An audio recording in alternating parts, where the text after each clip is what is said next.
Any relatively new callers' wives do we have?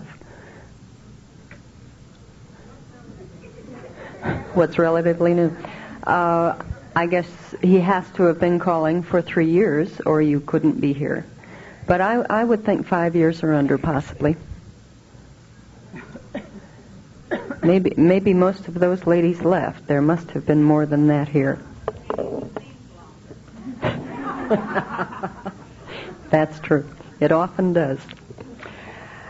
During the conversation on the break, several points were suggested that could be discussed and possibly come up with some helpful answers from someone in the audience, if not from up here. One of the first ones I heard that I think was a very, very good point to bring out. How do you convince the callers' wives at home to attend CALLERLAB with their husbands? If they're coming for the first time, and I know I've had this question many times from the wives, the partners in Denver, should I go? What will I get out of it? And all I can tell them is that I wouldn't miss a meeting unless it were absolutely necessary. Unfortunately, I did miss the first CALLERLAB convention. For lots of reasons, I was not able to come. Herb came home on cloud 9, and I thought it was terrific that he came home with this attitude, and I was sure the atmosphere must have been great and all the meetings were good, but I didn't really know why he felt the way he did. I have not missed one since, and now we both go home on cloud 9, and we can talk about all of the things that happened, good and bad, and I understand why he feels CALLERLAB is such a fantastic organization and what they are trying to accomplish for the good of square dancing and the good of callers. And I think it's very important that, where possible, you can attend these meetings with your husband. And if you can pass the word to the newer members for next year's convention, now that you've been here, you can tell them why it's important that they come too. Not just that it's a couple activity and you should go if you can and all of that. But you can tell them maybe the intangible things that they'll find when they get here. Anybody else have any suggestions on this?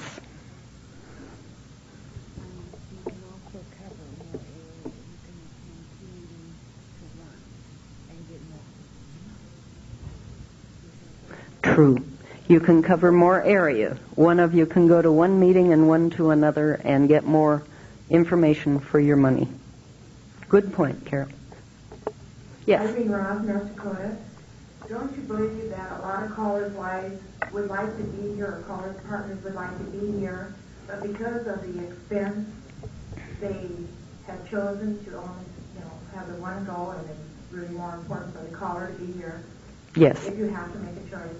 Yes. Now, we're doing it as a vacation. We saved up, I work, and this is our vacation, and we took 2 extra days or 3 extra days to kind of combine both. But sometimes that's not possible with small children and so forth. That's very true, and this is why I said where possible. Yes. Dorothy Branch from Fort Wayne. One of the problems for the callers, whether they're with somebody or by themselves, is they can't attend all the good sessions they would like to attend. And if the partner comes with a tape cassette, they can take that session, and there's a caller is getting double benefit from it. That's another. And then another thing is maybe we should advertise this very session here a little more and really appeal to the wives and inform them how much good they themselves are going to get out of it. We didn't have this yesterday, did we? No, we only have this only one. But yes. We are thinking possibly of expanding it, perhaps, or having. If the interest is shown in it, I'm sure they would be very happy to expand it. Yes, thank you.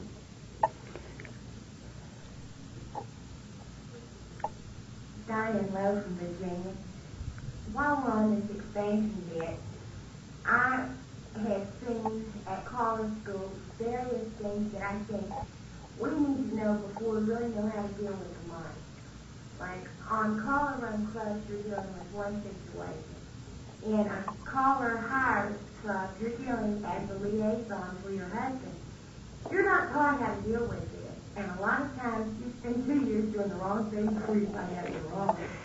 And like teaching the beginner skirt work, no one has ever taught me. I have never seen it taught in any beginner's class. You need to do that at college school. While our guys are learning that, we need to learn what to teach those ladies.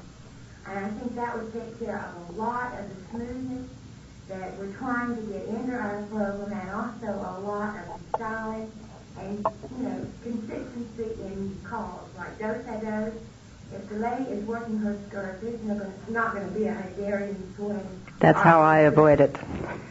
And I really think that if we offered more specialized areas for the wives, whether it be at college school or here, we can't come here until we've been calling 3 years, and we've learned a lot along the way, and we really need it before we do our first class. Very good. Would you, all of you, if you have suggestions as to this sort of training or classes that you would like to see in a caller school or at CALLERLAB, would you write them down?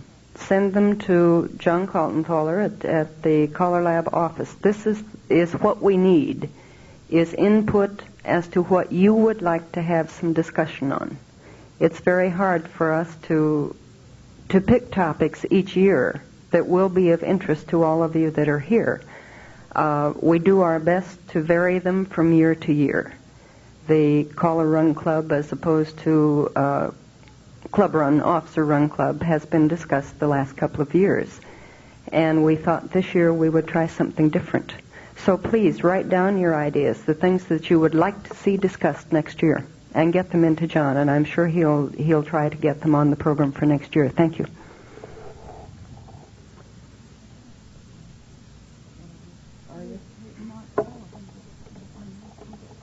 Yes. I have a question pertaining to the earlier discussion. Good. How do you find time to devote to your family, to go along with your husband every night, and to work a full-time job, especially when your husband doesn't feel you're needed along with him, with the class? When he doesn't feel you're needed. Feel that you're really needed. Then what do you do? He doesn't feel you're needed at the class? He says, well, you can go if you want to, or if you don't want to, you can stay home. It's up to you. Oh. Let me give you just a little background. Now, I work a full-time job, and we have 3 children, and they're all still at home, and they have varied interests. And Dick has gone 6 to 7 nights a week. Since January, we've had 6 nights off. He's had 6 nights off.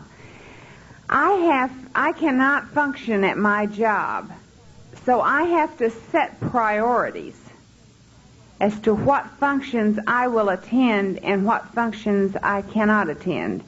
Now, when the children have school functions, I will go to the school functions. If Dick is able to go to the school functions, he makes a special effort to go. If he can't go, I make a special effort to go. That's my priority. If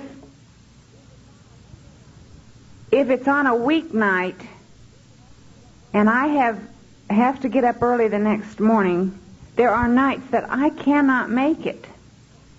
Now, unfortunately, my partner, my caller, gets a very long face when I don't show up. And I say, Dick, I just can't make it tonight. And he goes, And so he's very disappointed when I don't show up. I get questions from the clubs. Oh, we missed you. Where were you? And I try to be very open and honest with everybody and explain to them that there are certain things that I have to do, and I really hated to miss the dance, but that I had to. And then I make a special effort the next week to try to go to the dance that I missed. But I set priorities. Now, classes are my priority because I feel like they need extra care. And I know it's boring to go to those classes and you go through the right and left grands and you go through this. I know there's a boring part about a beginner's class, but to me, it is just like each class is different because those individuals are different, and I'm looking at their problems in a different way each time. And if we can help them, then our clubs can't help but blossom. So to me, each night takes its own priority in my life, and I have to set priorities. If I don't make a dance, I don't make it. And I hope to try to, and I hope that others feel that you don't have to make every dance, because there are times when it's just not in the best interest for everybody for you to make every dance. See, the classes is what I had cut out because they were during the week, where I was going all the weekend, and cutting out during the week when I had to get up at 5 in the morning. It's very hard to get home at 12:30 and get up at 5. That's true. We've always felt that a partner's presence in a class was very important also. There are many times I can help make things more comfortable in the figure they're doing for the lady, where Herb doesn't know exactly when or how I'm doing a particular thing. This is the way we've worked. Everyone doesn't do it that way. And as Carole said, you have to set your priorities. And if that can't be one of yours, then I think I'm sure the dancers would understand. Well, I do find if I'm not going to the classes that I don't feel like they accept me as part of the team, that they don't really. Well, don't you think maybe that's because you haven't been going and you haven't come to know the people as well? Maybe that one word of caution about setting your priorities and what you attend and what you don't attend. It is very easy to slip into the habit of not attending. And you can find yourself slipping into an attitude. Now here we go back to our attitude bit, but this is very easy to do because you don't feel like going one night, and the next night you feel just not a whole lot better, so you just go ahead and stay home the next night, and before you know it, you're home 4 or 5 nights in a row, and then you hate to go back, and it's so easy to slip into an attitude that you're not, it won't make any difference if you don't show up. Don't beware of that attitude and kind of fight that just a little bit, but don't feel guilty if you can't make every dance. I think that's what I'm trying to say is don't feel guilty, but don't slip into the habit of missing a lot of dances. I think Ruth Custer could add a word here too. She is one that does not feel the way Carole and I do about classes, and I think maybe you'd be interested in her side of it too.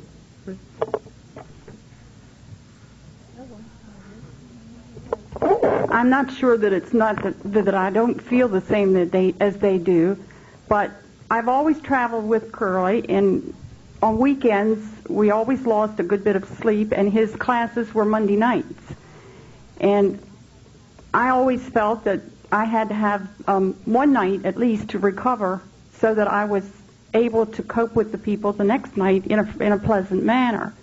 And I feel that there are always, our beginner classes are officer sponsored, and there are always enough angels at that class that they can take over where I'm not there. But I do feel that I miss learning the people quickly, and there's a gap when they do come into the club. It's not the best policy, I don't really feel. Thank you. Lois? In answer to that same question, when I was a little girl, my father used to buy my mother, for Valentine's Day, a big box of chocolate candy. I always got sucking candies because I was fat. But But my mother got chocolate, and she used to hide it from me. So what I used to do was I would take one piece here and move them around, and take another piece here and move them around, so that when she would go to look for her chocolate candy, she didn't know that pieces had been taken, because I didn't take them all together. I used to take one here and one there. Well, my solution to that business is rather than stay home every Monday, if the class would be on Monday, I must say, when I'm going to stay home, I told them, the truth is I can't stay. I'm going to stay home. I have to fall on the floor in the faint, sweating and dying. And he says, little girl down there, would you like to stay home tonight? And I say, yes, yes, please. Only thing is, instead of doing it every week, the same night, I sort of get exhausted every other week for that night.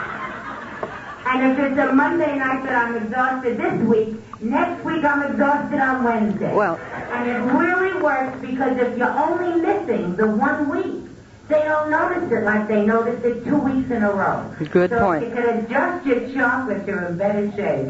Thank you, Lilith.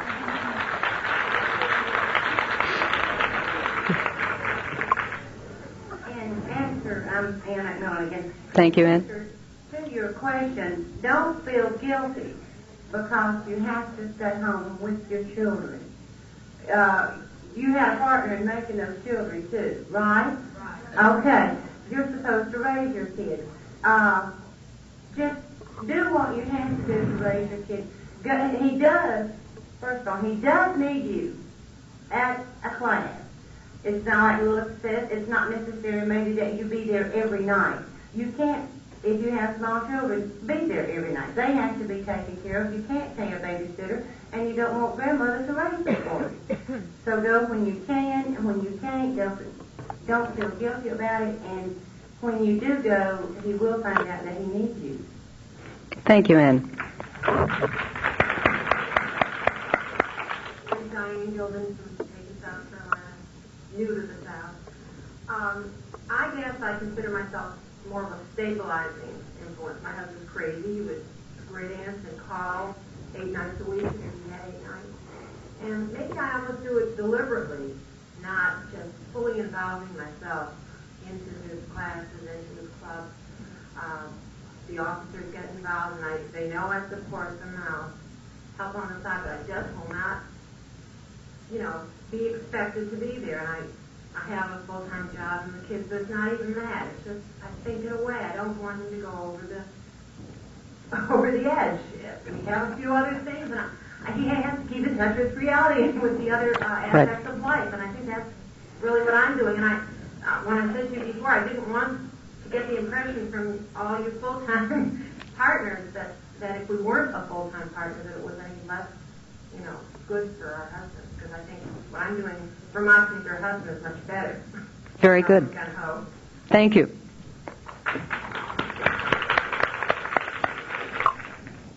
I'm Becky White from Fresno, California, and I had the same problem at one time. I was not able to attend on a particular night, and it was, 50 miles out this way, 100 miles out. But our youngest daughter, who was in junior high school at the time, and did split ends also, went with my husband and helped him with the demonstration, with company on the way, coming and going, and they just had a really neat time together on these rides. Plus, the club just sort of, adopted our youngest daughter, and when I was able to come back and go with him, they welcomed me as well, and everybody was just super nice about it, and it just worked out really well. So you might use the resources that you have. Very good. Thank you.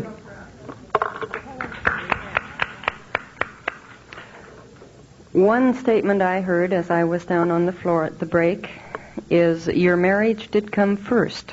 Who made this statement to me? Would you like to expand on that on the microphone for us, please? What I started to say was, if they're going to get into this area of having a session for the active caller, how to best bring out the most in the partner. Isn't this what that, yes, that started it. And I guess my first comment was, gee, that'll open up a can of worms. And then Ruthie said, well, maybe we should open up a can of worms.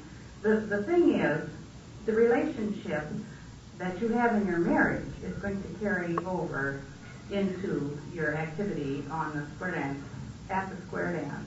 That's only, after all, a small percentage of your life together. And if you have problems at home with each other, you're going to have problems at the dance with each other too. So that's going to turn into a marriage counselor bit, it seems to me. However, it surely should be good. It would be a great thing to have that. I was curious, in this case, do you want to participate more than you do? What you got up here and said that your husband didn't care whether you went or not. Do you want to go? You would like to go as often as you can. And then, all right.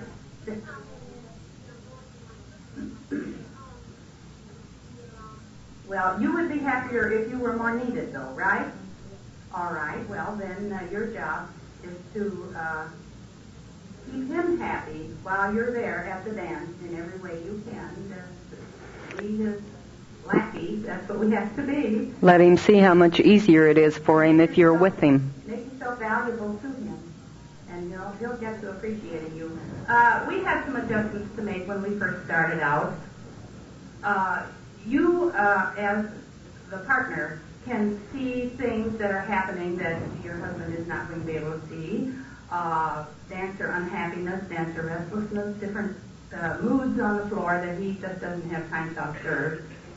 And you can also judge, if you get at all involved with the figure, with actual dancing, if you get involved in that at all, you're going to see things he could have done better, things he is not teaching quite the best way, different things that you can help him with. Now, if he's good at taking criticism, why, you're all right. If you do not have that kind of relationship where you can point out each other's weaknesses to each other, then that's a different thing. This gets back to the area of how you're getting along in your marriage relationship. But I had this idea, all right, Carole could be doing this better, and so I'll tell him about it. But now the dance is just over and everybody's up, and I don't want to take the bloom off of the dance by mentioning it now, so I'll save it. Well, I forget about it. And next dance for that group, that level, would come. And on the way there, I think, well, now this is a good time to bring that up because now he can act upon whatever suggestion I have for him. And so then I would mention it to him on the way there. Well, this went on for some time. And finally, one day he said, please, if you've got to criticize me, don't do it on the way to the dance because I'm trying to psych myself up. I have to be at my best now. Don't put me down then. Put me down when it happens. So here I was thinking just the opposite from what but he straightened me out. And so now I tell him as soon as I can after it happens. You can, instead of doing it right at the time it happens, I have on occasion made notes so I don't forget to do it after we get home instead of taking him down right at the time. Thank you. Yes? Chicago. At the National this year, they're going to have petticoat power. Did they bring that up this morning? No. Not when I was there. Okay. They're going to open it up, and it's going to be what ladies can do in square dancing. We need to be up on those boards, too. I'll give you a little background. I've got 6 boys. I worked my way up through stores and managed a store and a mall. I rewrote their operation book for them. My husband, I think, ladies, the most important thing you can do is either get with your association and sit down with the wives there. You're going to find a lot of problems you can solve that way, and cry on each other's shoulders or phone each other. Callers Association, or Callers Schools.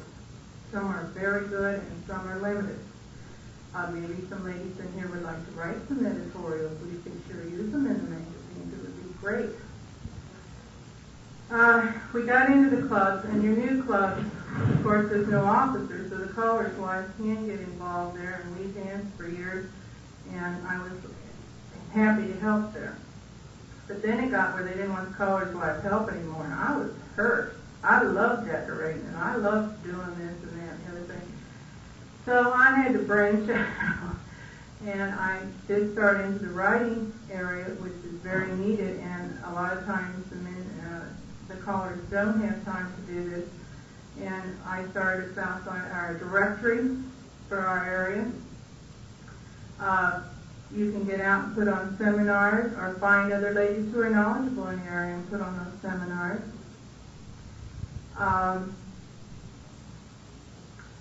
Get into doing some publicity work for your husband. We just formed a new association, and most of the work's being done by the wife. And if you've been in this for a while, you're going to know as much as your husband does. I'm up there taking as many notes in every one of those rooms, if you've been in any of them, my mouth's been open, on comments. But we have our feelings and our beliefs, and I can express them too. I may not be a caller, but I know dang good well everything that's going on because we share. It's a couple activity. That man is not going to come off that stage. He's going to die up there. And I might as well be there with him because there's other ladies out there, there are other things out there, and I'm not going to sit home and miss out on it. Very good. You're going to find clubs that are going to want you. And if you start getting your editorials out and writing, all of a sudden you're knowledgeable. We were brought into some of our clubs that we were hired after they had been in existence and would not allow a caller on their board. We're now on the board. The beginner's dances, you can go on and expand into that forever. I have a ball of beginner's dances. I love those dances better than anything. Those people are so enthusiastic and excited and happy, and you can go on, and they'll just do anything you want. And we run them just as we do a club. We just took a mystery bus trip to another state for a beginner's dance. They had a ball, 6 squares. We had a Christmas party. We had a halfway dance. Parties, we decorate. Make them fun. I don't care if they take classes for the next 10 years, and there's a few in there who make it fun. So make it fun, and get in and do it. And yes, those nights you were sick, don't feel guilty. They're going to miss dances too, and I hurt too. I really felt guilty, and I got down on myself. I hope you were all in here for that speech last night. It was fantastic. Go out and buy those books. I must have 100 tapes in my house, the same as the ones that were up there. I still use them, and I send copies. Listen to that stuff. It's super. And it'll help you get your husband up. And if you want your husband to make money, honey, I quit managing the store, and I was making super money because I was one of the top salesmen in the south side of Chicago. And I knew what they wanted. They hired me, came and got me, and I rewrote their book for them. I'm making more money now. Very good. Thank you. Okay? This maybe can lead into another topic that was suggested during the break. Sharing your caller with other adoring ladies on both the local level and the traveling level. And if we could have some comments from both local and traveling callers' wives, I think it would be very beneficial. Yes, ma'am. This is just a little bit of a solution maybe for this girl behind me here. If she just started every night, every week going with her husband to that class, and if she kept going and going and going, the first night he would realize that when the night that she's not there, that after they have 6 or 7 or 8 people come up to him and ask where she is, he will realize that they want her there and they miss her. If there are nights that I go to every class with my husband and every dance, unless there's a family crisis or an emergency and things like that I can't possibly make. And a few nights he'll come home and he'll say, I went in, I brought in the sound equipment, and you weren't behind me, and I must have had every person in that hall come up and ask, what happened? Were you sick? Are you all right? Now, if I can't make it, he makes an announcement as soon as he gets in the hall, so that he's not hounded all night. Sure, but I will tell you kind of a sad story on the same idea of not going to classes. We happened to be attending an idiot party just recently, and it was at a caller's home, and his wife had not attended any classes, and every person in that room didn't know who the caller's wife was, and it was a very sad situation. I agree. Thank you. In our area, unfortunately, too many of the callers' wives, for whatever reason, are not going to dances with their husbands. And when we go, when Herb is guest calling and we go into a club and almost the whole club comes up and says, "Thank you for coming tonight. It's so nice to have one of the caller's wives with us." I think that shows how much the dancers do appreciate most of us. Yes, sir. I'm not quite sure what the applause was on my list. I'm not sure whether they know who I am or not. My name is Ned Tennessee. I'm from Minneapolis, Minnesota, and I'm called wife. We're glad to have you, Ned. Not really, of course. My wife is Nancy Lee, and we've been up in the Minneapolis area for about 4 years, and she's been calling there during that time. I'd like to say to the ladies here that I'm encouraged about how they look at the mic and get jittery, like I am. Okay? And it's very important, however, that you're able to talk to the mic, as Kip Garvey said earlier. In terms of my own role with my wife, we generally try to work very closely together, both in lessons and during the regular dances. What she does with me is she will come to when we get to a dance and we get all set up, she will introduce me and say, "Here's my husband. He's available for any of the women here tonight as long as he goes home with me." It's a gimmick that she does to draw attention to me so that I don't sit out if I wanted to sit out and not get up in the male role and say, "Hey, would you like to dance?" I find a single lady. What she does is acknowledge that I am there every time. In the classes, what we will generally do, and I think one of the people here, in fact, one of the people on the stage pointed out that she would help her husband and show some of the particular moves to the ladies in terms of how to place the hands or whatever. I do the same thing with the men. On a staff to a Philly cue, make sure that your hands are upright and so on and so forth. So I compliment her in a reverse role as a man at the lesson.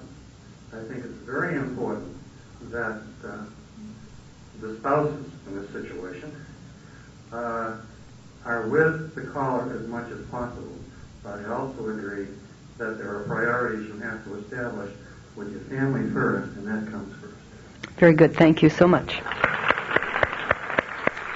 Okay, which of you ladies is going to address the adoring fans? The adoring fans. Very thin line. Yeah.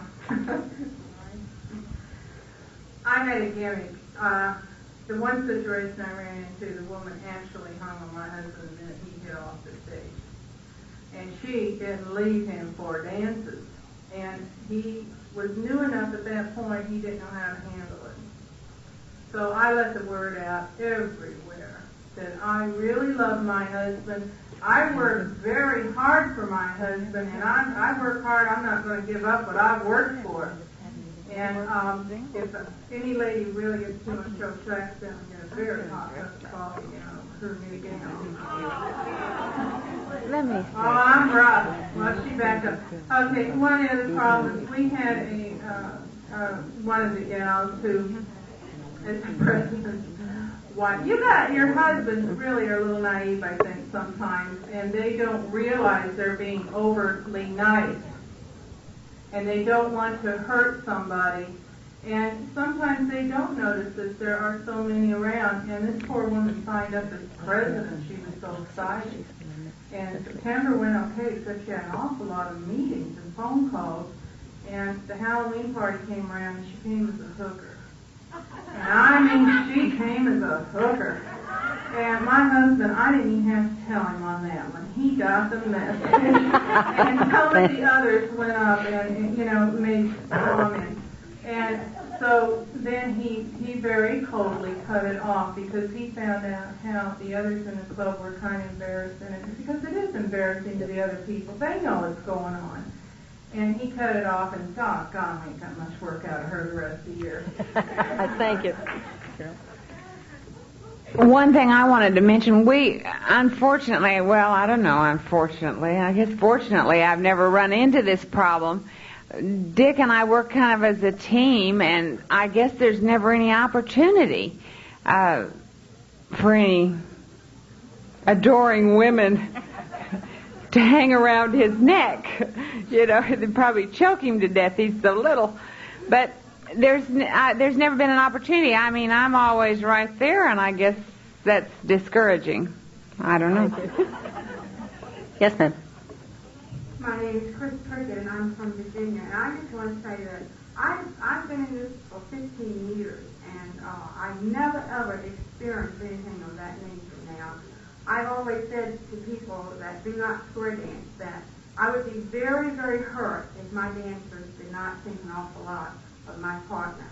And when they make over him, I'm just thrilled to death. If they didn't make over him, I would be very upset. But none of the making over is in this type of fashion. My partner would not encourage it to begin with. He is of this stature that I think he would know better than to take on this type of thing. And I think he would put someone down very quickly if it should happen. But I just can't see this sort of thing. Maybe I'm naive, I don't know. But I want people to love my husband, and I want the women to love him, but to love him in a way that it's a friendly type of love. Right. You know, this hug is okay, but this hanging around the neck, that's Something different. Yeah, Yes, ma'am. Thank you. Yes.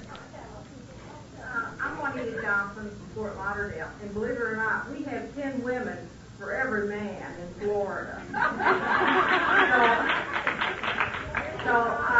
And we've been in the business about 18 years, and of course I have supported him in those 18 years, and I have never had the first problem, and I'm not going to start worrying about him now after 35 years.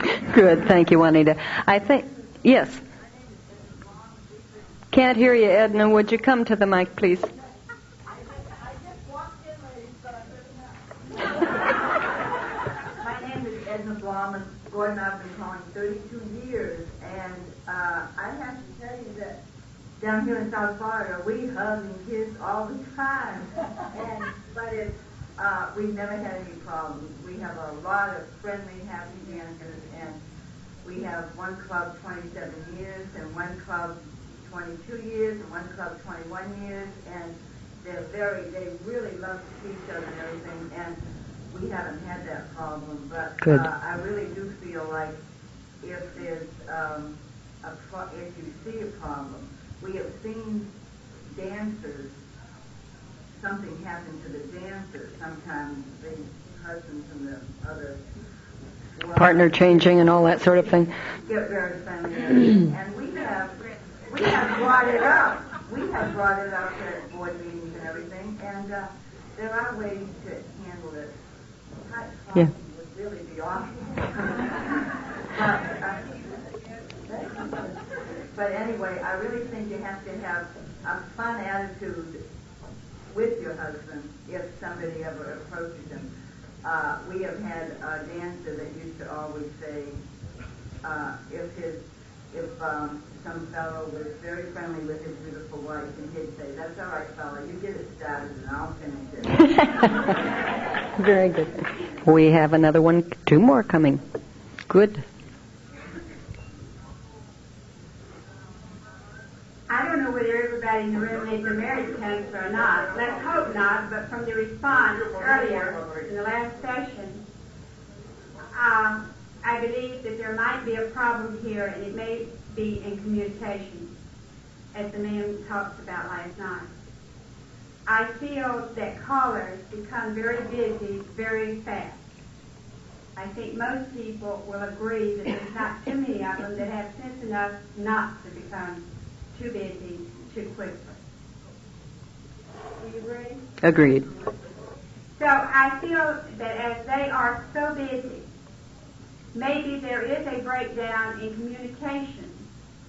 And in the jet age where the speed has been so fast, which we created ourselves, we as humans may not be able to cope with as easier before the jet age. And I think square dancing has fallen into this area. And I feel that maybe it is communication. I don't feel that the relationship between caller and partner would always necessitate a marriage counselor. But I feel that this organization, as great as it is, and with this activity, which is one of the greatest activities, the greatest thing this country has going, then we need to do all we can for it. And I did not mean to insinuate earlier in the last session that there might be marital problems that would necessitate a marriage counselor. And to the girl here with her question earlier, I feel that we all must ask ourselves, who am I? Where did I come from? How did I get here? Do I understand it? And if so, where am I and what am I going to do about it? And when we can answer those questions, then maybe we can go from there toward a goal, as the man was speaking about last night. Very good. Thank you. My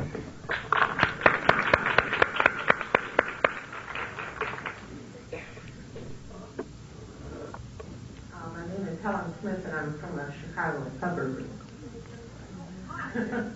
Don't want to be known as from Chicago.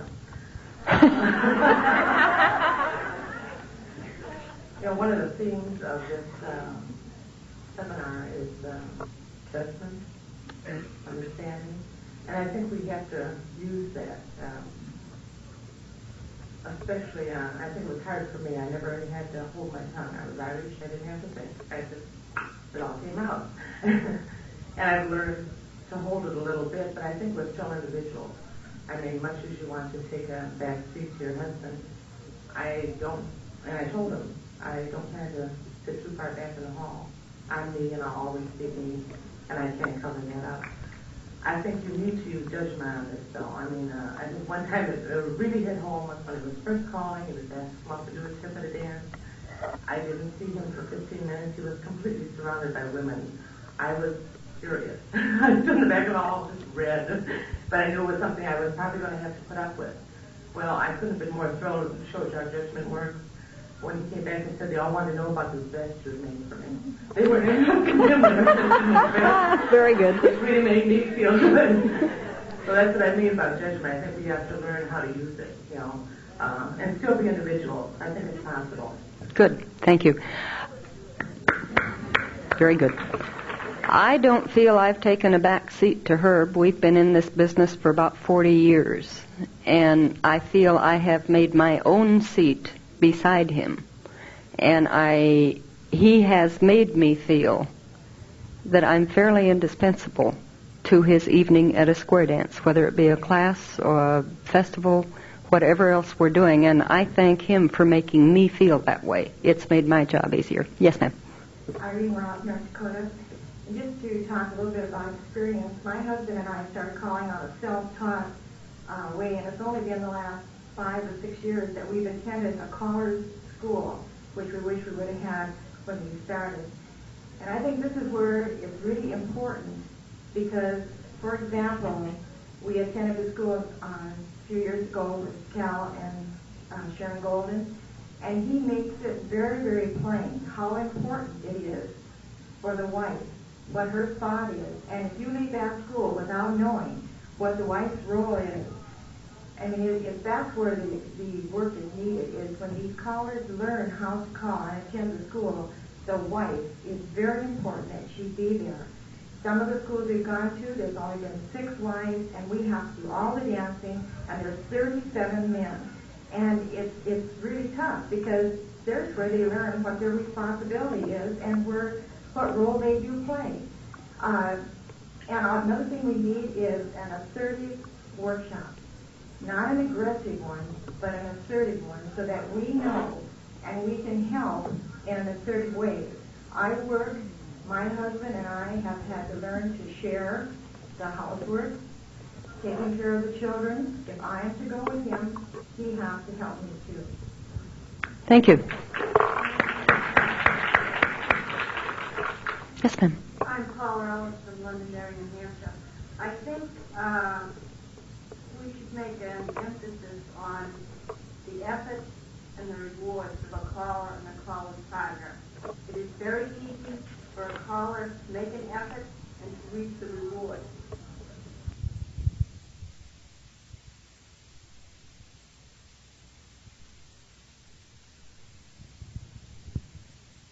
It is usually the caller that also reaps the reward. If the caller doesn't understand it, this can make it very difficult for the caller's partner. Very good. We have a gentleman. Boyd Beamer, Marion, Indiana.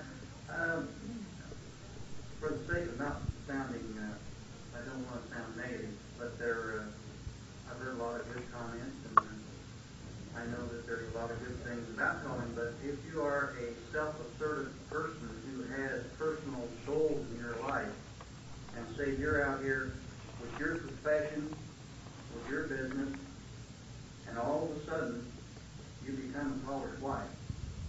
Now that is just a little bit like getting drafted into the Marines, because you were a square dancer and all of a sudden you're a caller's wife. You can help to a point, but when it gets to a certain place, then you have to sever away to be able to reach your goals in what you're interested in. If you're, and I'm sure many of these ladies are professionals in their own sense. They have goals and they have things that they have to achieve to make their life full, just like I have to. Another point is that I've been to several caller schools, and most wives, when they'll admit, and no one's admitted it here today, or not very loud anyhow, most wives really miss dancing.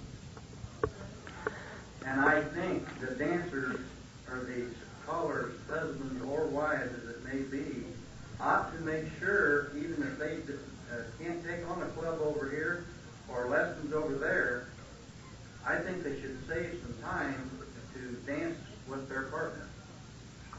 Good point. And one other point, I know the lady was talking in her speech, that she was interested in where different movements or things took people to, so she could explain during the break maybe while her husband was over somewhere else. I don't try to do this for the simple reason that as help to my wife, I want to remain a square dancer and let her look at it from the caller's point of view. I look at it from the dancer's point of view, and a lot of times we go home and argue about it. Very good. Thank you so much. Yes. I'm Debbie Tegebine from Massachusetts. I'm in a little different situation than a lot of you. I'm a girlfriend and not a wife. I'm trying to decide if I want to really get into this. Frankly, it's really scary. The Marines was a good analogy. But I want to speak to two things. First of all, what you feel like when everybody's out there oohing and eyeing as your husband does a mushy singing call or his boyfriend does. And the way we've learned to handle that is to talk about it afterwards. Talk about who flirted with him that evening, how he felt about it, how we're going to handle it, laugh over it, try to laugh over it, and basically communicate, because that's the key to everything, I think. And the second part is the dancing part. I love to dance, and since I started dating him, it's really cut down on my dancing. Some clubs are really good about it, and others aren't really good. We've worked out a system where I have partners that we take to the dance sometimes. A lot of people raise their eyebrows at that, but usually they're either widowed men or singles, and we pick them up or meet them at the dance, and I dance with them for the evening. It's an idea that a lot of people raise their eyebrows at, and I guess I'd like to feel that it could be more accepted, because I still do a lot of the things that probably a lot of you do as far as giving feedback and being supportive of him, but I try to be in help. Good. Freddie? I'm Freddie Felton-Bauer from Pocono Pines, Pennsylvania, and I like to think of 3 words: reassure, reassess, and reinforce. I like to reassure John that he's done a good job, but I like to reinforce sometimes when something went a little haywire as a dancer. I feel that classes are my best place to go. I'm an elementary school teacher, and I keep reminding him that you don't learn without reinforcement and repetition. So that's a good place to reassure the dancer that a learning plateau may have arrived, and that if John's getting impatient, it's all right. Reassure everybody and reinforce a repetition. And then reassess at the end of the evening the way the tone of the dance has gone. I also like to reassess my own priorities. Carole used that word. I have to get up and be cheerful with third graders. That means I can't be out late at night. John can. He has more stamina than I, perhaps. Or he doesn't have to be pleasant in the morning. Either way. But our lives have gone through cycles, and everybody do. When you have little children and you have babysitting problems, perhaps it's easier really to leave little children with babysitters. But when they get to be teenagers, I'm sorry, but that's where your priority is. And let's not feel guilty. Let's not beat ourselves on the chest and say how terrible we are for not joining in on this couple activity. Sure, it's a couple activity, but you're not calling. And so maybe that's the year or 2 you take off. And by golly, he'll like it better when you come back. He'll miss you. He really will when you build it up. Or I hope so, anyhow. But those 3 words, I keep saying, reassure, reassess, and reinforce all of these things. Thank you, Freddie. We have 2 more ladies coming to the microphone, and then there were some of the traveling caller swats in the back that wanted to say something about the adoring fan part of it. Eventually, some of us whose husbands are not yet traveling professional callers will be there, and maybe you'd like to know how they cope with what happens in other cities sometimes. Yes, ma'am. I'm here in Cleveland, Ohio, and out of 15 of our colleagues in our organization, 3 of them have gotten divorces due to the adoring fan. But I have noticed in all the dances that the wives never were with their husbands, and no matter what, classes or dances, and they were not hampered at home with small children or anything else. They just didn't want to be involved with the square dances.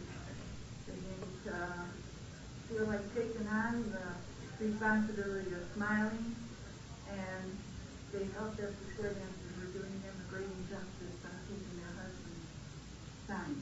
Attitude. Yeah. So Thank you. This is I think, the part of it. And I think being with Carole and coming in here, I think they missed a lot. They should have stuck with it. Thank you. Her comments point out what we said before. Those marriages were probably already in trouble. Right. Right. The question I'm concerned about, how many of you ladies do not get to dance as much as you would like to dance? We took a little survey in our row there, and it just happened that everybody there got to dance a lot. Now, maybe your clubs need to be educated. Perhaps if your husband or somebody goes to the leadership there, the president, or if you have officers or whatever, and drops a hint. Maybe they're afraid to ask you for fear you'll refuse, or maybe they feel you don't want to. Mm-hmm. After all, the female is not as strong as the male physically, and there are more ladies who would like to sit one out, I believe, than there are gentlemen who would like to sit one out. maybe there's a communication problem there, because in all of our clubs, I get to dance, and sometimes too much, and I'm surprised that there are that many who don't get to dance as much as they'd like. This is one area that I feel real strongly about, too. I really like to dance, but I do not like to be patronized. I want to dance when I want to dance. And I don't feel guilty about turning someone down. Now, I had a very, very bad situation. Dick was calling a dance in Amarillo, and he made the mistake of telling everybody there that his wife really loved to dance. Now, if you let her sit out, she is really going to be unhappy when I have to take her home. Well, I want you to know those men took him literally. I did round dances I'd never heard of. I mean, I was on the floor. They got up. They went through the squares. They immediately went to the rounds and then back into the squares, and my head was swimming. And I made a statement right then and there, don't tell those people that anymore. If I want to dance, I will let my feelings known.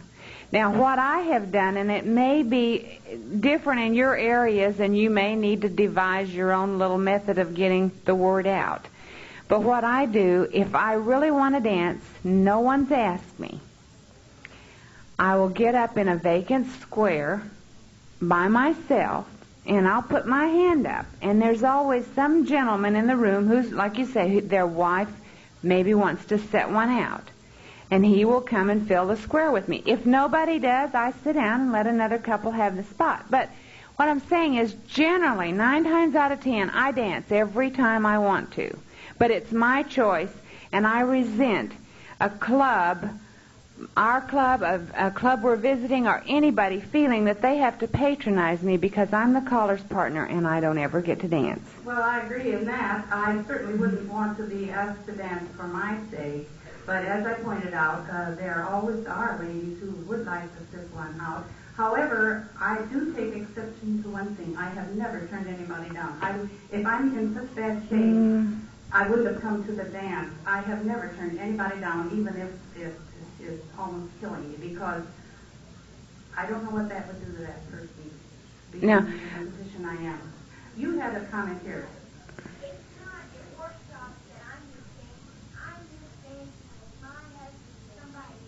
Oh, yeah, well, that's, yeah, he should take you more places.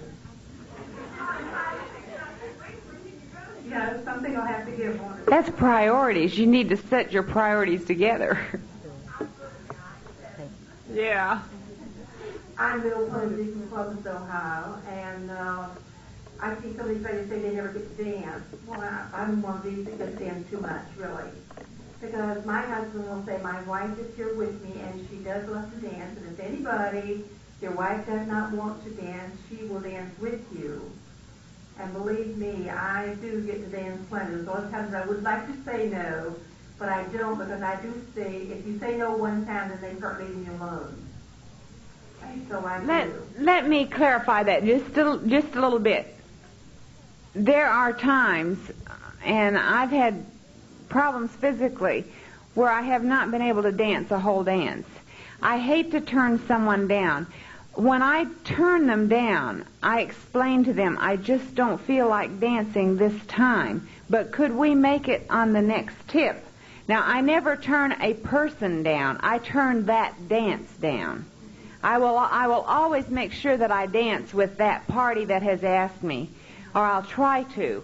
It's not the person I'm turning down, it's that tip. And I make sure that they understand that I'm not feeling up to doing that tip, that I'm too tired to do it, and that I would love to do the next one.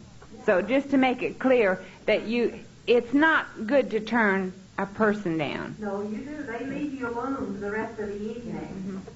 But then he makes it understood in the beginning, and I'll say, well, the way I work this, if I go in square and close, I do want to dance. If I do not want to dance, then I wear slacks and I sit on the side. But we've got some callers' wives. We had one last Saturday night. they came to the dance in slacks, and was knitting, and she did get up and dance several times, and this is one thing that I don't really go for like that. But if I go in slacks, I refuse everybody. I don't care if they need somebody to fill up another square. Well, in my opinion, she did two things wrong. Right. She took her knitting bag with her to start with. Whether you're in slacks and not wanting to dance or not, you can still visit with the people and let them know that you want to be a part of the group. Right. The second thing is dancing in slacks.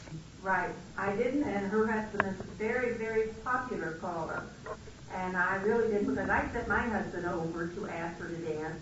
I think she had already been dancing, and so I said, look, and she still danced. I wouldn't have. I have had a few occasions where I've had to, for one reason or another, show up at a dance in street clothes. I feel so out of place. Right. I don't like to attend a dance in street clothes. I do not dance if this happens. I've had occasions where I haven't been unable to get home after work, and I've had to go directly to the dance from work. And it's been a situation whether it's either go that way or you don't show up at all. And I would rather go that way. But I do make my apologies known, and I know any group that we're with know how we feel about square dance attire and how important it is. I think if you would think about it just a little bit, square dance attire is so important off the dance floor as well as on. You need to be in that dress the minute that you leave your house so that your neighbors know you're out having a good time that night. And they're sitting there watching that boob tube, and the Joneses across the way. Look at them. They're going out square dancing again. They know. When you stop at the store to pick up part of your refreshments for the dance that night, those people in the store know immediately, hey, look, they're square dancers. We're advertising every minute. You've been in an exhibition.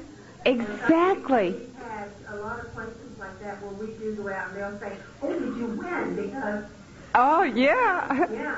But wasn't it great that you were able to talk to people who are non-square dancers? And this is where our new blood comes in. If they don't see us in our clothes, they won't know what we look like. But immediately they know us, and immediately we have an opportunity to start a conversation and maybe win a new beginner somewhere along the line. One other thing I wanted to say, I've heard touch on it. We're having so many divorces and square dancing and square dance callers. And this is why I wonder if there's anything. Since I've been down here at CALLERLAB, people that went to College College in 76, I think it was, I found out several have been divorced since that, and I'm getting very worried about what is really going on. Is the wives not going with their husbands enough, or not supporting their husbands, or it's beginning to be scary.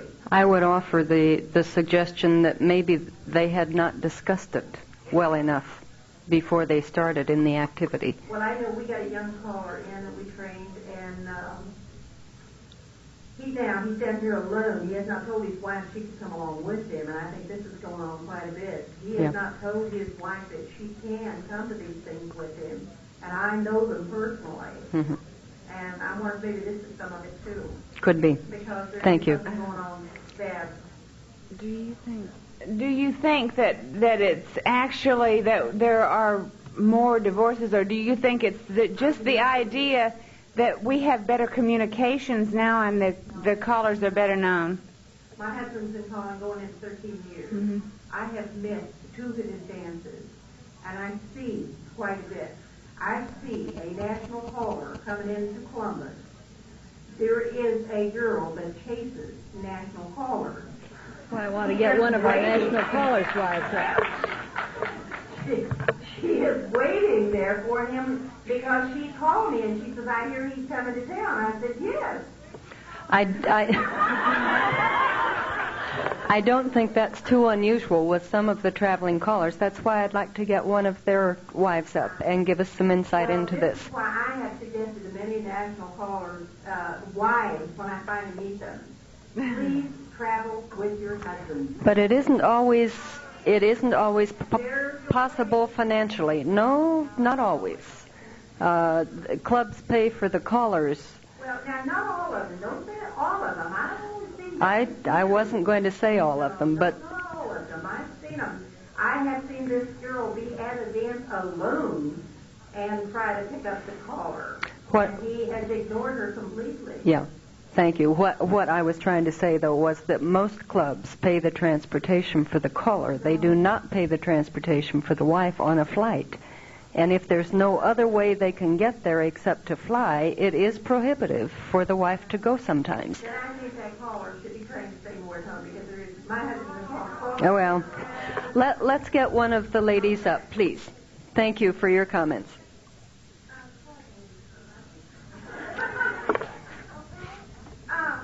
First of all, it happens to national callers. I guess more because they're out there most. It also, I would like to see how many hands of the women that it has happened to in this room. Okay? All right? Just on a club level. Just club level. Yes.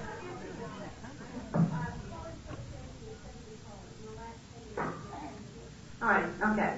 So it isn't, quote, a national caller's problem. It is a problem that we as callers' wives have to face. It is not it's not a square dance problem. I love square dancing. I love the people involved in square dancing. But let's face it, these women are out there, okay? What are we going to do about it? The only thing I know to do is I have to, now I've been through it already, you have to trust your husband. That's the biggest thing. As you say, a traveling caller, when he flies, you cannot go with him. I had a man tell me the other day, you are not necessary as a round dance leader's wife. Therefore, we do not pay caller's wife travel expenses. And I said, fine, I don't expect to be paid if I don't go. I've been asked many times, why don't you go? Because we cannot afford it. We cannot afford to pay our airfare, pay our hotel bills, and pay our meals, and in some cases, pay people to keep our children. So I really don't know what to do about the other woman's situation, other than trust your husband, love him when he comes home, try to be understanding, and scratch your eyes out if you ever meet her. Right.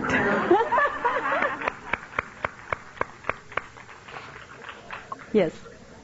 Belinda Henson from South Carolina. I want to make a statement. I think we touched on this briefly, but we didn't elaborate on it. I think it's very important. We're talking about the caller's partner being very supportive and finding a place for herself and working, but she can do all of this, and if her husband doesn't make her feel important and that she's needed, then it's all for naught, because you can go a little while doing that and be fine, but after months and years, this doesn't work. So I think perhaps CALLERLAB should be charged to better educate the husband. It's nothing more than just thanking her for coming for the evening. It can start at that and then be elaborated however it can be. But I think it's very important. You can do all you want. We're very fortunate that it is very much a couple activity for us. We danced for a long time before he ever went into this. And every decision is made in relation to our family and our children, but a lot of people are not this fortunate. We've already seen one statement where the husband doesn't feel like it's necessary to watch you along, and I'm sure there are others. So I think perhaps CALLERLAB has the responsibility of educating the caller in this respect. Thank you. We'll pass that on. To the lady whose husband did not feel she really was necessary at a class, when you learned to square dance, was the caller's wife there during classes?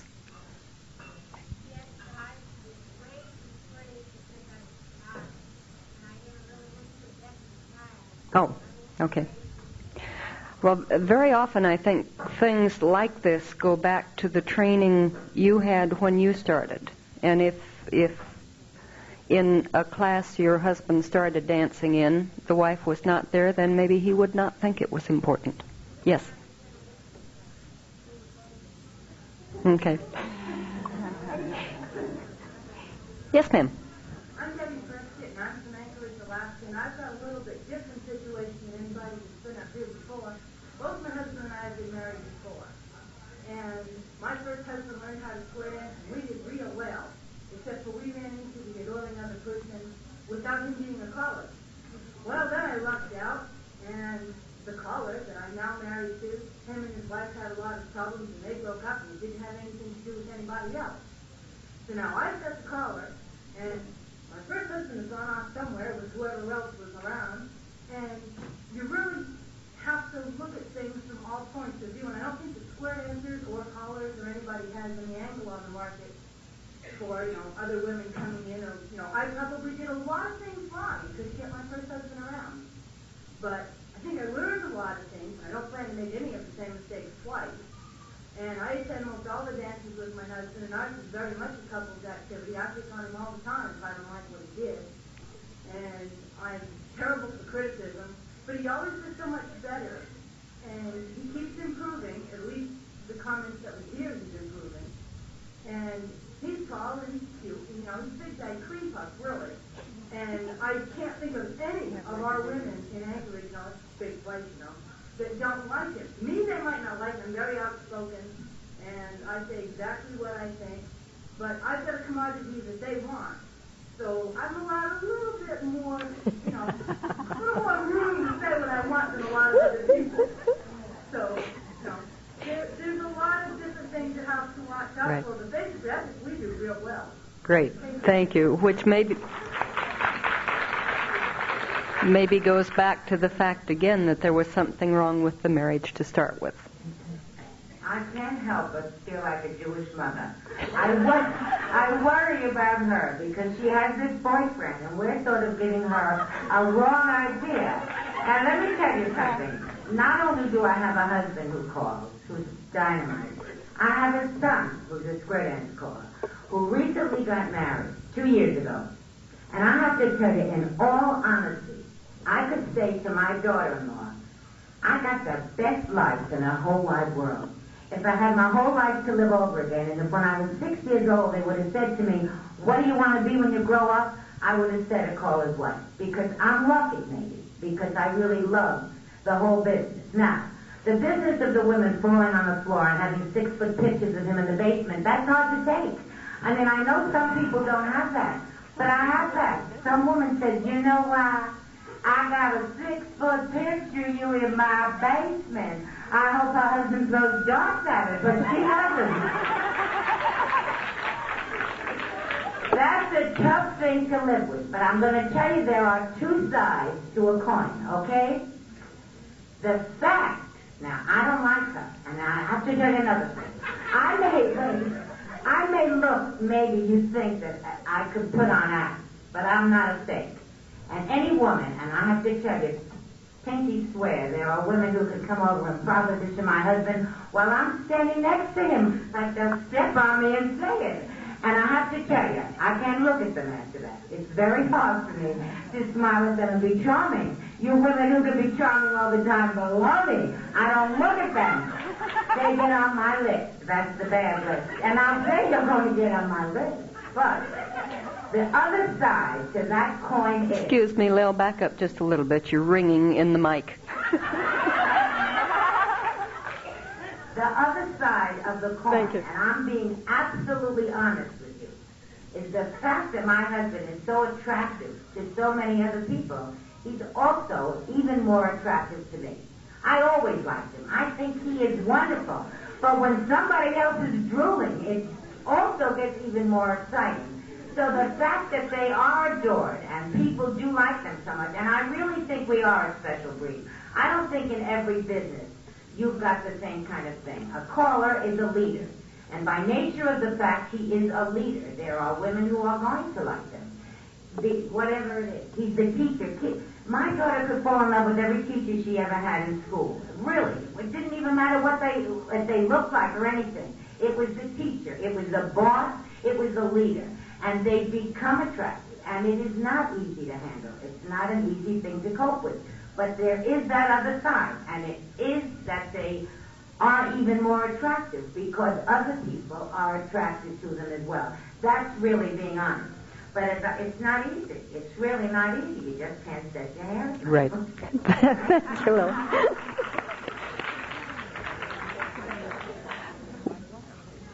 We'll hear one more on this, and then I have another. Are you through? Oh, okay. Unless someone has something that they think is terribly important on this issue, I have another idea I'd like to bring out. Rounds were mentioned. Carole said she sometimes has to dance all the rounds, squares, and everything else. Some of you are more fortunate than we were when we started. It is becoming, I think, more and more the accepted thing for the caller to do the square dance calling and his partner to cue rounds and teach rounds. And I think this makes a very, very good team effort. You're both doing your own thing. It seems to us across country, rounds are being included more and more again in the square dance picture, which delights us no end. When we started, unfortunately, the caller did both, or fortunately, whichever. We've done it that way for so many years that Herb still does the calling and the round dance cueing and teaching. I feel very guilty sometimes because I could take part of the burden off of him if I were able to do the teaching and cueing of rounds.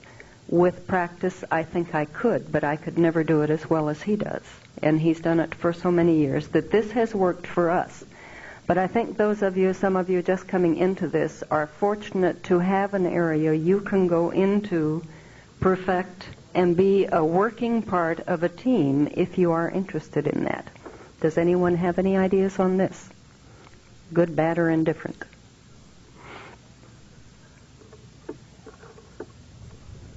Barbara Fox. Tom was a round dance cuer first and a square dance caller second. However, I will speak for some of my friends who are in the other situation. They've now reached the point where the women sometimes have more recognition than their husbands. And therefore, they have more dates than their husbands. And secondly, a hubby gets a calling date and it falls on the same night when wife has already booked herself to cue in another town. They're finding that they're going in opposite directions. Thank you. This is something that you really have to consider. If you're going to get into this, you must work as a team. Otherwise, you're going in opposite directions. I have one friend who cues every single Saturday night, and every single Saturday night, her husband's in another town calling one-night stands. That's his specialty. Thank you. I hadn't thought about that part of it. My idea was a team working at the same club. Same dance, yes. I address myself to those girls who do not teach rounds. If you have a sense of rhythm, that is really the only basic requirement, because all the other things can be acquired. Your mic technique, your voice control, all those other things can be acquired.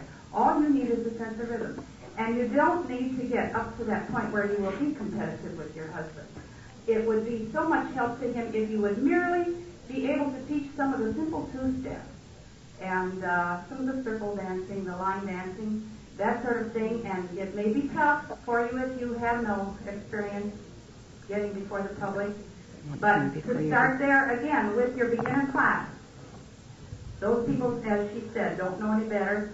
They'll think you're great, even if you're poor. Right. And that's the place to start. Practice at home and get your husband behind you. But I would advise, don't be a threat. I got to the point where I was doing square dances rounds and maybe just a little bit higher than that. But it's just got to be too much of a hassle for both of us. So now I have backed off and I only teach the very basic rounds, then turn them over to one of the round leaders in Very good. town. If I may interrupt just a minute, some people are having to leave right now, and we would like to thank you all for coming, and I remind you and encourage you, if you have any ideas for future panels at CALLERLAB, get your ideas into John or to me or to someone. And what we would like to do is have sessions on the things that are of interest to you. So please let us know. Yes, ma'am. Jane Walker, Florida. Well, I don't think the wife of a caller should really be a cure. Not if she feels like I do. That's the only time I have to dance with my husband. And I love to dance with him. I'm like the lady here. You know, we can't square dance with him enough sometimes. So at least we can do rounds. I think doing rounds maybe in a beginner's class and in between your squares for lessons is fine. And I like to help my husband that way. But you've got, and also, if you've got a husband up on the stage, the women are adoring him, as you might say. Well, you've got to understand him and give him all the understanding you can. And if you see someone following him around, say, hey, you know so-and-so is tagging along. I see you got a shadow that follows you everywhere. They start to look, and they start to ignore that other woman sometimes too, and put it back in its place. It's our opinion that really makes matters get out of proportion. You know, we jump the gun. On your rounds, do you have a round cure at your club? We're just starting a club, but we did have a round cure at our club. So that you were able to dance?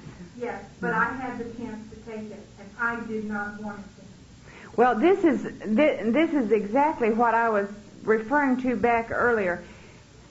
Square dancing is so diversified. There's so many areas that you can work into. You can choose which one you want. And rounds is an excellent place if a woman is interested in this area. If she really wants to go into this area, it's a beautiful relationship, and it also tends to keep the rounds and the squares together, which I think is important. Yes, I want to be a cure. I'll agree there, but not enough that I cannot dance with my husband.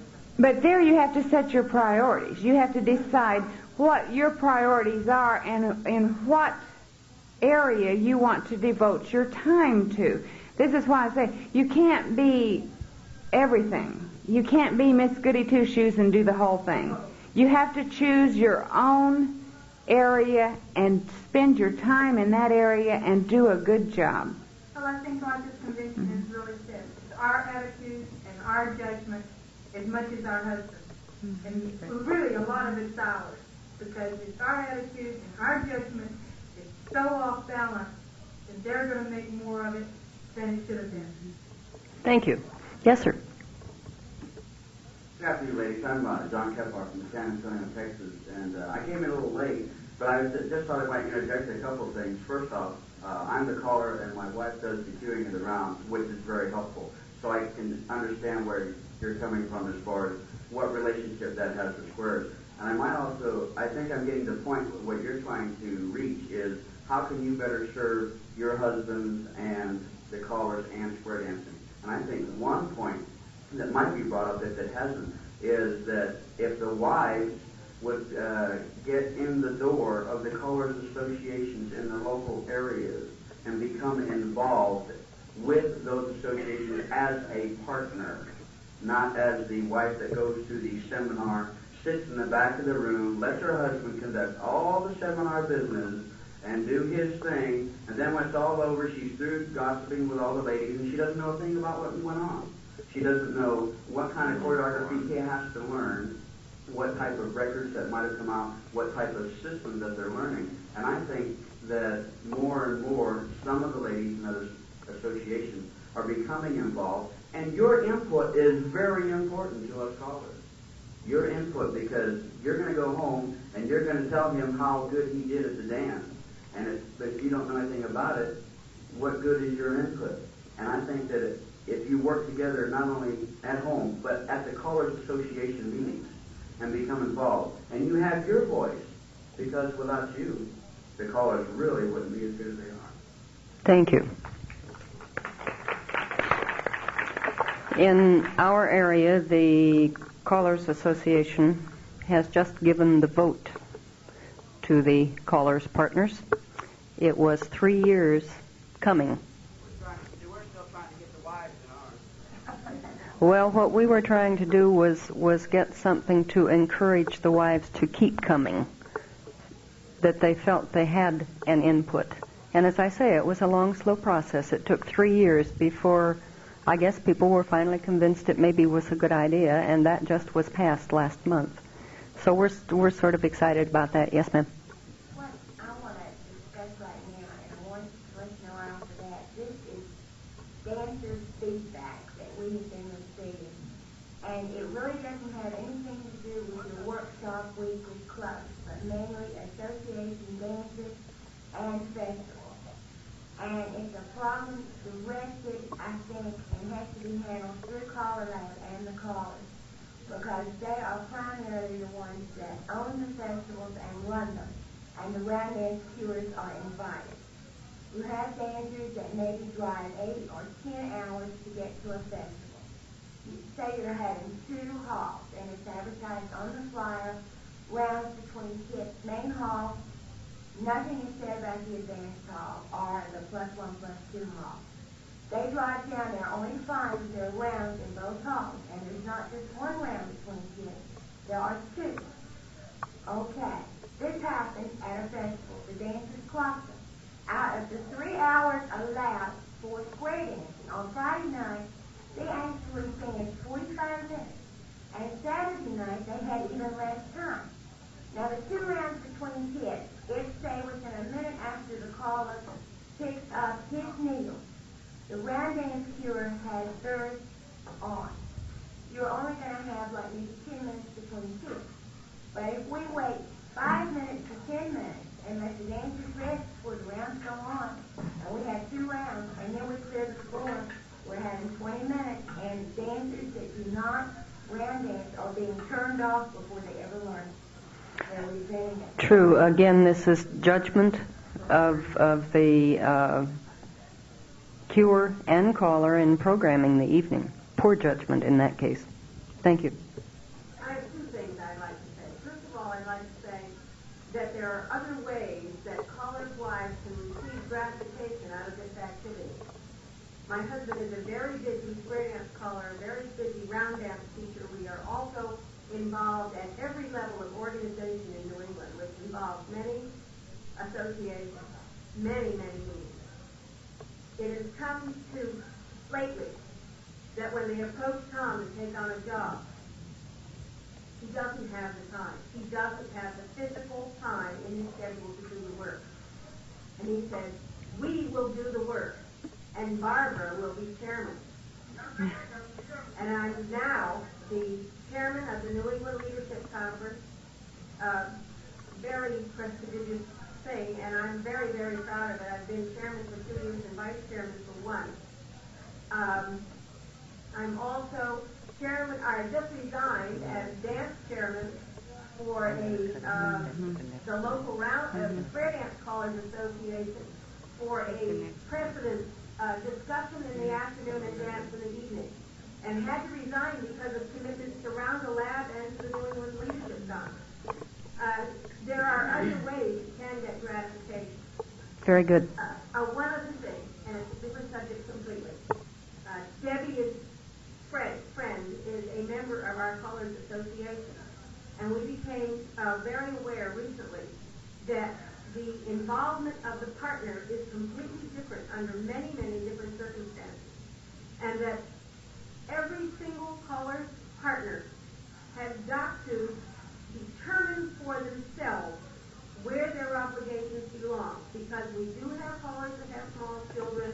We do have callers who bring partners, a casual partner to the dance, who has no involvement at all. And then we have gals like Debbie who travel all the time with their partners. Yeah.